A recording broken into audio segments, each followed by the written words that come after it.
Graphs of basic functions, chapter 2, section 6.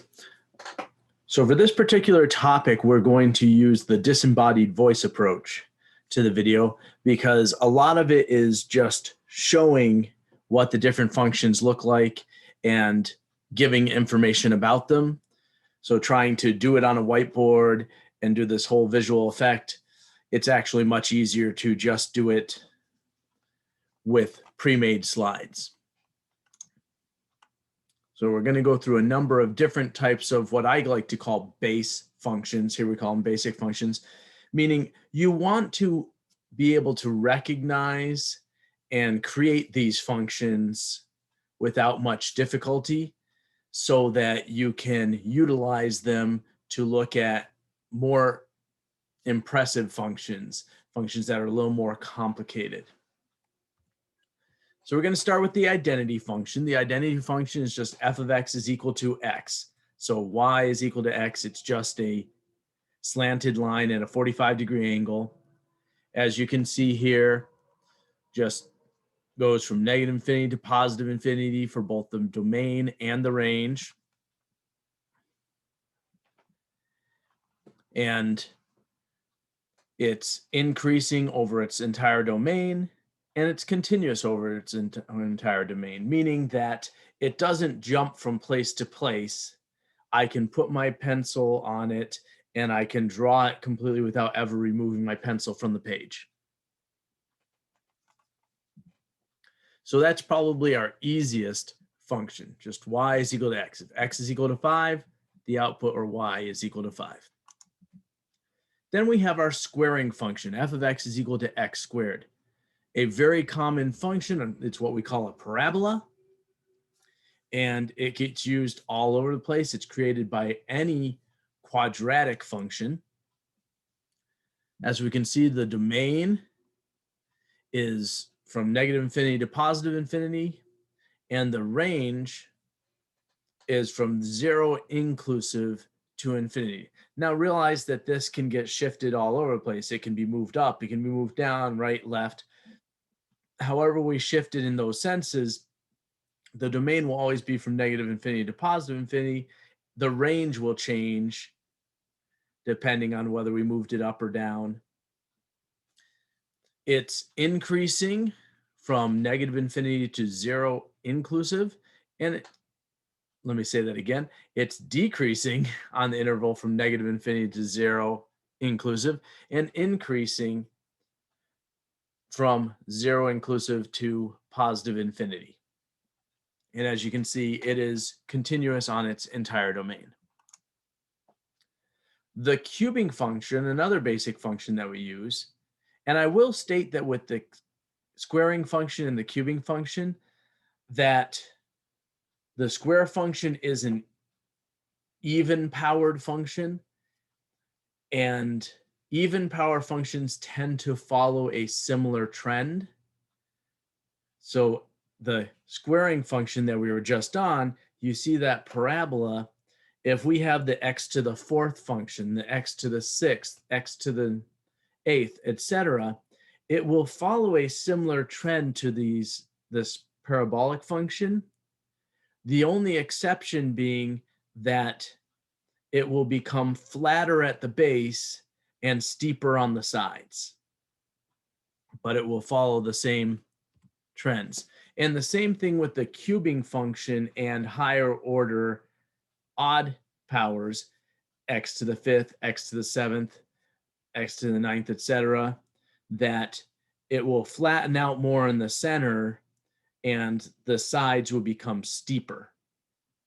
So if you recognize x cubed, then x to the 5th isn't really much different than that. It'll just be a little steeper on the sides, and that middle part that looks kind of flattish. It is not flat, by the way, but that looks kind of flattish. That'll kind of spread out a little bit more.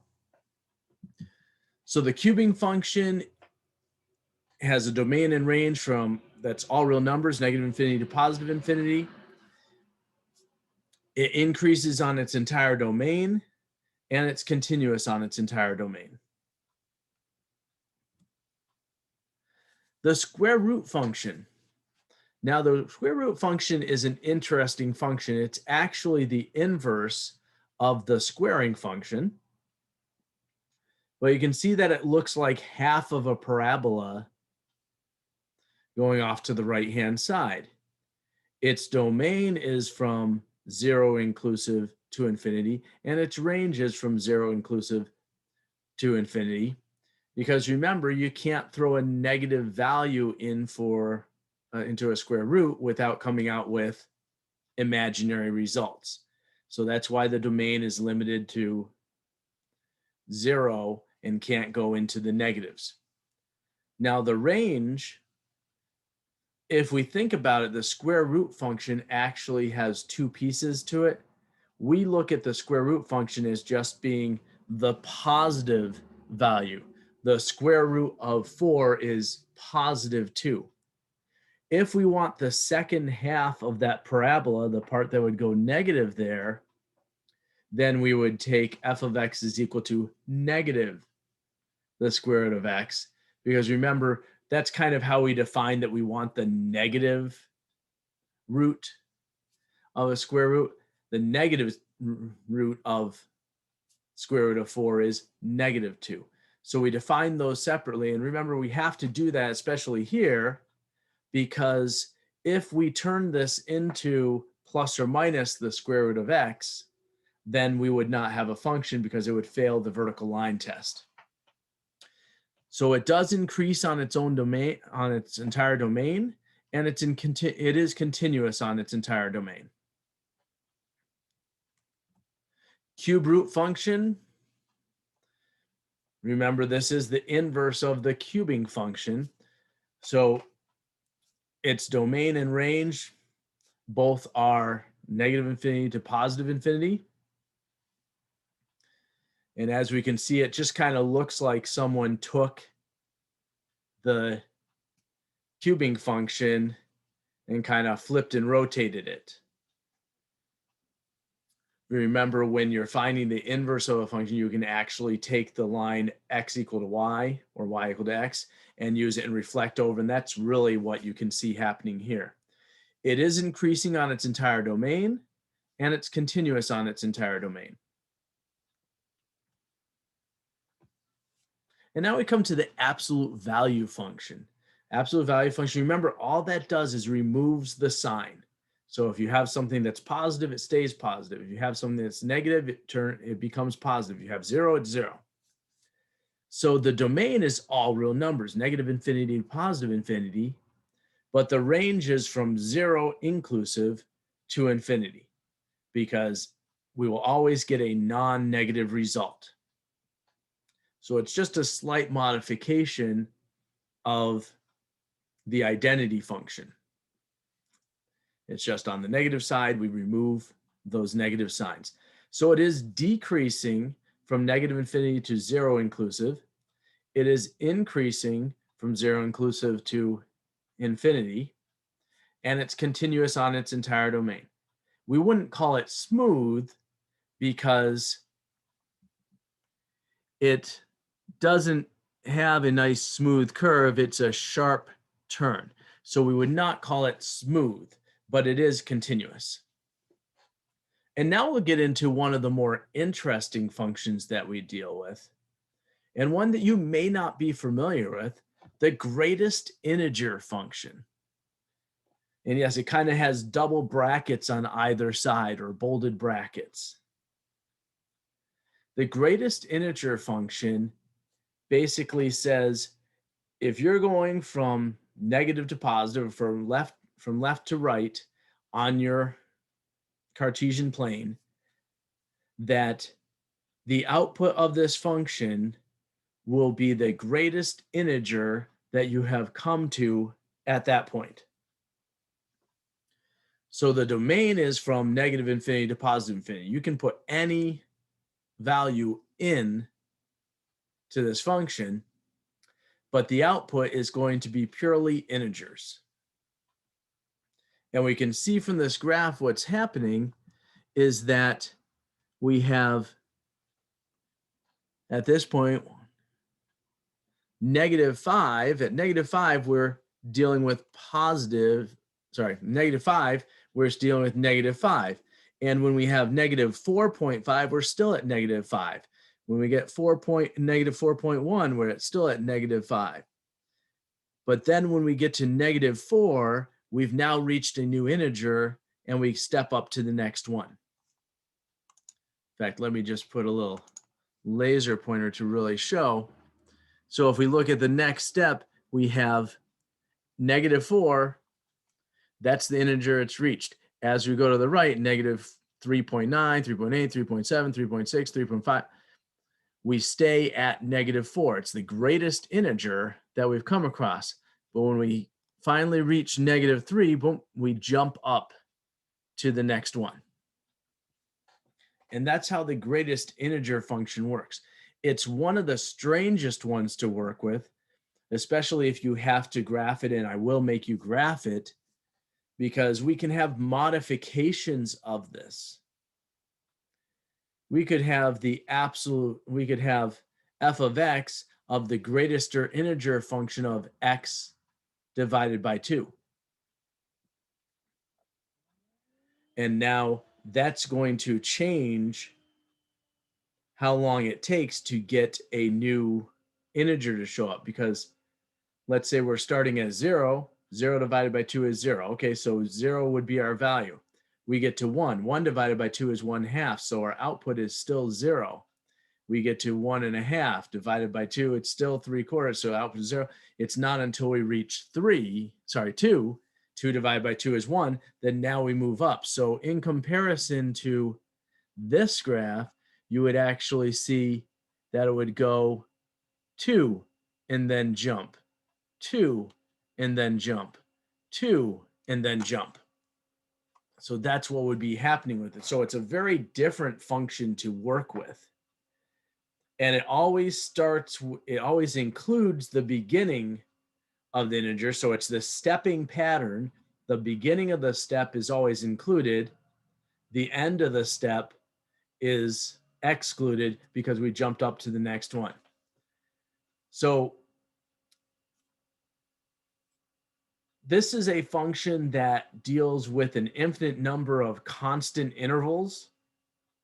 You can see that here for about an interval of just about 1, it's constant, and then it steps up to the next one, then it's constant, and then it's constant, and then it's constant. So as we see, it shows like from -2 inclusive to -1 exclusive, it's constant. Then from -1 inclusive to 0 exclusive, it's constant, et cetera, et cetera. And this is discontinuous at all integers in its domain. So every time you reach a new integer, we have a discontinuity because it jumps up. I cannot put my finger or a pencil onto this and draw it without removing the pencil from the page. I have to lift it up and go to the next one. So that's a discontinuity. But as I said, a rather interesting function that we deal with at times.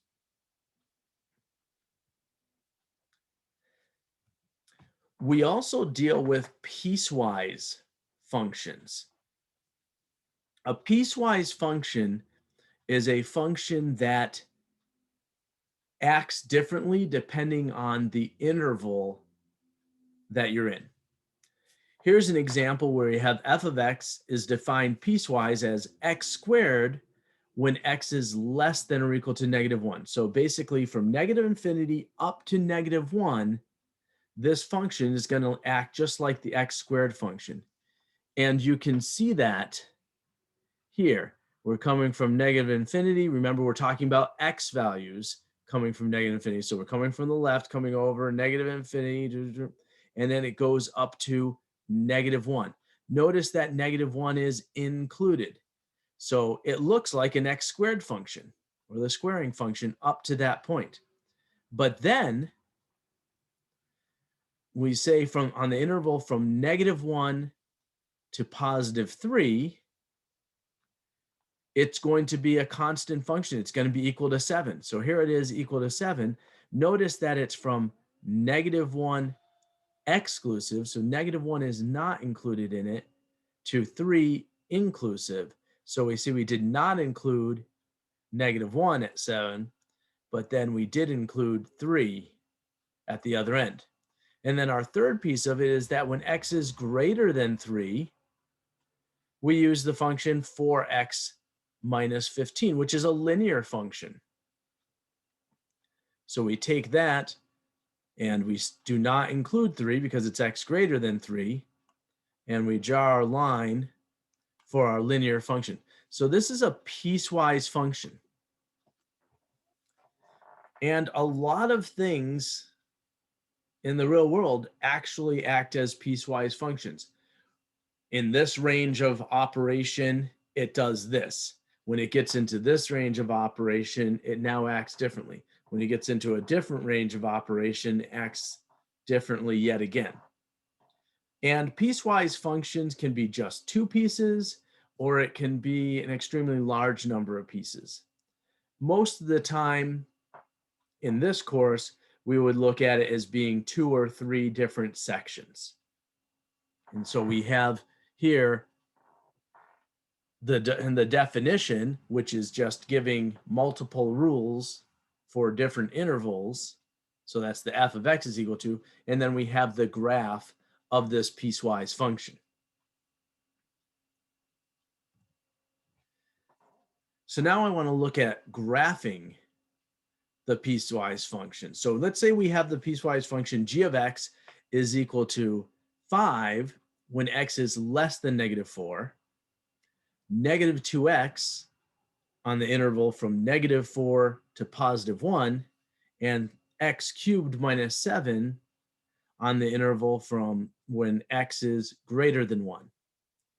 So one of the first things I like to do when I'm graphing these, it helps to separate it and make it more doable, and hopefully helps to eliminate some of the mistakes that I see commonly made with these, is I like to separate out my intervals. So I'll mark it right on the page and say, there we go. So I put dotted lines to indicate where these intervals are. So basically, the left-hand side here, from this dotted line to the left, that's going to be my first one where x is equal to 5. Sorry, where y is equal to 5. So when x is less than -4, y is going to be equal to 5. So that's where I'm going to draw that in there. And then this second grouping here from -4 to 1 is where I'm going to plot -2x. And then when x is greater than 1, I'm going to plot this x cubed minus 7. So now that I've done it, I look at it, I go, okay, when x is less than -4, well, that means from -infinity to -4 exclusive. So I'm going to end up having an arrow pointing off to the -infinity, and I'm not going to include -4, but I'm going to make y equal to 5 for that interval. So you can see I've got my arrow on the left-hand side saying it continues off forever that direction. I have an open circle on the right-hand side when x is equal to -4, saying that it comes to that point, but it does not include that value of x. My next step is to take this -2x from -4 to 1. It's included in -4 and 1, right? -4 less than or equal to x less than or equal to 1. So -4 and 1 are included in this. So both of those are going to have filled in circles saying that they're part of it. And I'm just going to plot -2 times x. So at -4, -2 times -4 is +8. So it'll be 8 at that point. And then at +1, it'll be -2 times 1 or -2. So if I plot this, we see that it starts at 8 and goes down to -2. It's a linear function, -2x.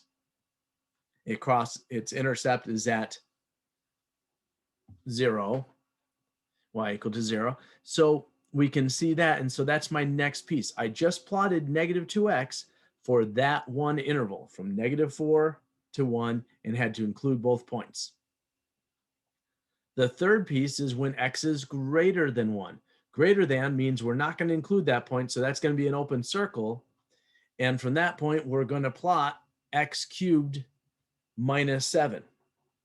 So if I plug in 1 for x, I get 1 minus 7, or -6.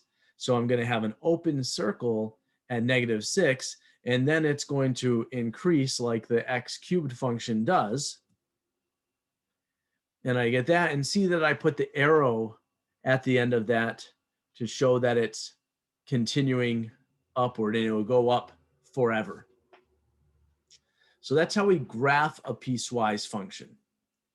You don't have to put those vertical dotted lines, but I have found that it helps people at times to remember to stay into those sections by putting those in there. Unfortunately, way too many times I see people plot all three things at the same time. So they'll have a line going all the way across. They have this line going down there. They have this value doing its thing up here, and actually continuing and doing its thing on the other side. Well, actually, it would be continuing down, so you wouldn't see much of that there. But they do that, and they miss the fact that it's only on those certain intervals. On this one interval, it does this. Then on this other interval, it does this. And then on this other interval, it does this. So that's graphing a piecewise function. Well, what we can also do is we can take a piecewise function and define it. And that can sometimes be a little bit harder because now we have to recognize the shapes of functions and determine what they might be. So I'm looking at this one, and I see, first of all, I can always get my intervals. So I see that the first thing, it looks linear, and it's going up to where x is equal to -2, but it's not included there. So I could say that that first interval is from -infinity to -2 exclusive. The second one I see, it starts at -2, x equal to -2, and goes to +2, but +2 is not included, whereas -2 is, so that must be -2 less than or equal to x less than +2. And then my final interval, I see that it starts at +2, and that's included, and it goes on forever. So that must be x greater than or equal to 2. So that gives me my intervals. So I can start building my function f of x. And I'm going to build that in 3 pieces. So the first one, I'm looking at that first piece, and it does seem linear. Now, how do I determine what to do with it? Well, that's a good question. Well, if it's a line, I should be able to get the slope, and I see that this seems to be rising 3 every time it moves 1 in the x direction. So I see a change in y of 3 for every change in 1 of x. So that means we have a slope of 3. So it's got to, so if we're thinking y equals mx plus b, then the slope is 3, so it must be 3x, but our intercept, our y-intercept, is not at 0, so it's got to have some sort of a change to that. Well, if we take -2, which is what we've got plugged in here, and plug that into 3x, 3 times -2, that's -6. But we really want that to be 0. So if that's -6 and we want it to be 0, we need to add 6 to it. So we have 3x plus 6. So 3x plus 6 when x is less than -2. Now I can go to my second piece here. Well, that definitely looks like a squaring function. So let's just start testing it. 0 squared is 0. Okay. 1 squared is 1. 2 squared is 4. Oh, that's looking good. And on the other side, -1 squared is 1. -2 squared is 2. Sorry, is 4. And so that seems to follow along. This is just an x squared function. So from -2 inclusive to +2 exclusive, we have an x squared function. And then our final piece here starts at x equal to 2 and continues over, and it seems to be a constant function where y is equal to -3. So we must be -3 when x is greater than or equal to 2. So as I said, there's a little bit of playing with this and figuring out what's going on. If we know our basic functions, we can work off of that. It was handy that x squared actually was just x squared and we didn't have to deal with any modification of it. But if it had been x squared minus 2, then we would have seen the similar thing, but it would have just been shifted down. The vertex would have been down here and we would have seen it happen. This was a little tricky because we had to account for that movement here. That's, yes, it was 3x, but it came out to be -6 when we wanted it to be 0. So therefore, we had to add 6 to it. So it does get a little tricky. It takes a little practice to use them, but we can define a piecewise function by looking at its graph. And that finishes up our introduction to our basic functions.